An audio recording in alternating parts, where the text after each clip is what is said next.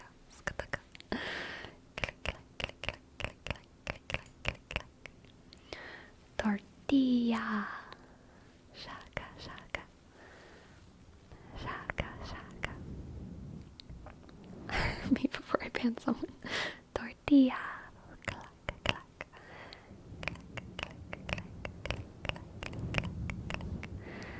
Shaka, shaka. Shaka, shaka, shaka, shaka. Tortilla, tortilla, tortilla. Tortoise.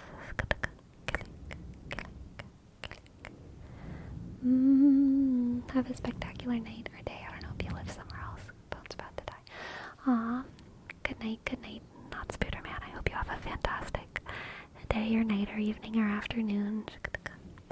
Make yourself a day in quesadilla. Yes. Quesadillas. Es muy bueno. Muy wonderful.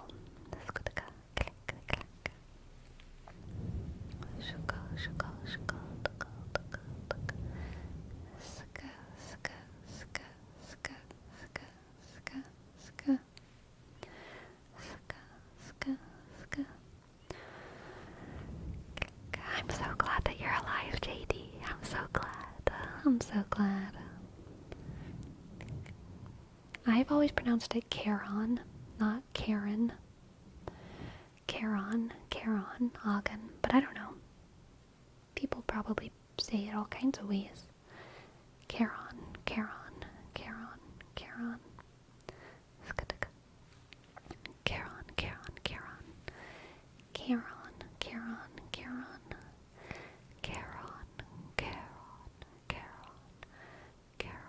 Charon like iron. No, not like iron. You know. No, please. Iron. You say Karen? Karen? Karen? Karen? No, I don't like it. I don't like it. Iron. Karen. I feel like I am I feel like I'm like a 5-year-old boy saying Karen. And I'm like, Karen. I feel like that's like 5-year-old boy accent, which like, I don't know what accent that is, but 5-year-old boys have it. I don't know what it is. But do y'all know what I'm talking about? Karen.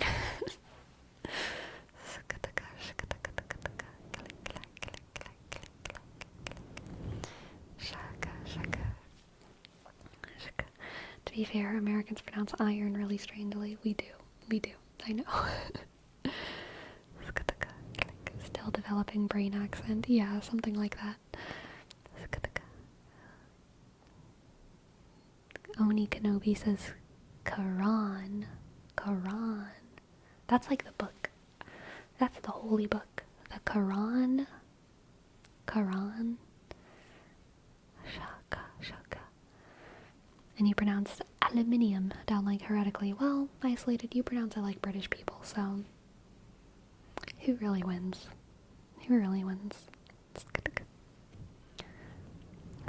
Shaka. Okay, my friends. What did we talk about today? What are we naming today's VOD? What did we talk about today? I don't even know. We talked about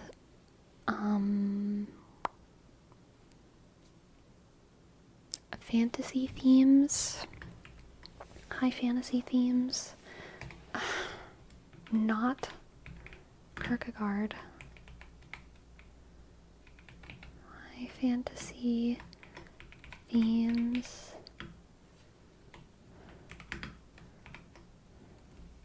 Not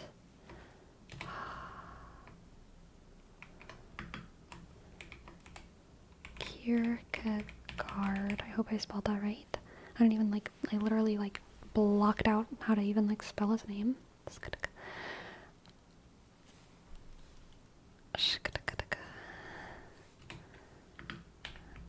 And not Kierkegaard. Kierkegaard. Okay, I did spell it right. Nice.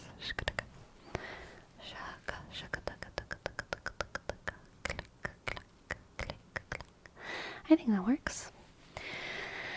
Ah, yay! What a good stream, y'all. What a good stream.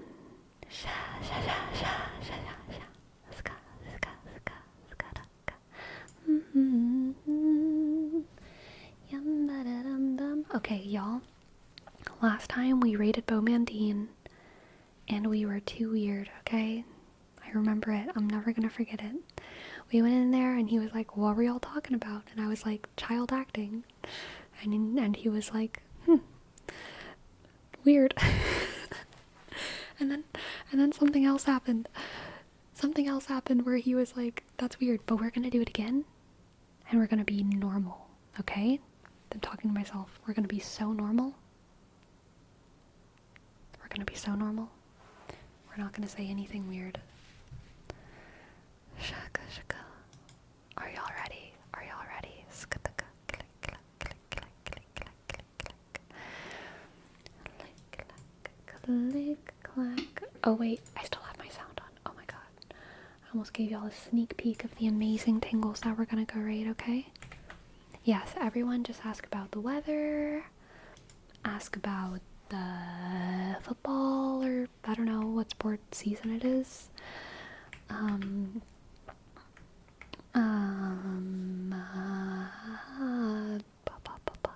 Ask if they're like a dog or a cat person, you know what I mean?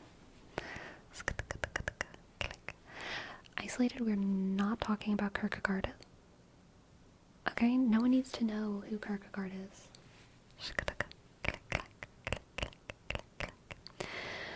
Alright. Exact quote was, I have no opinion on it. Yeah, I think that was right, Bruca. It was honestly pretty based, I will say. We went in there and I was like, how do you feel about child acting? And he was like, I'm not a parent or a child, so something like that. So I have no opinion. Or I wasn't an actor when I was a child or something like that. I was like, well, okay. Anyway.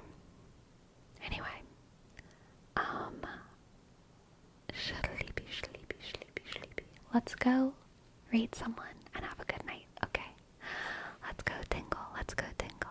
Sleepy, sleepy, sleepy. Sleepy, sleepy, sleepy, sleepy. Good night, everyone. Good night, everyone. I will see y'all soon. Good night, good night. Good night.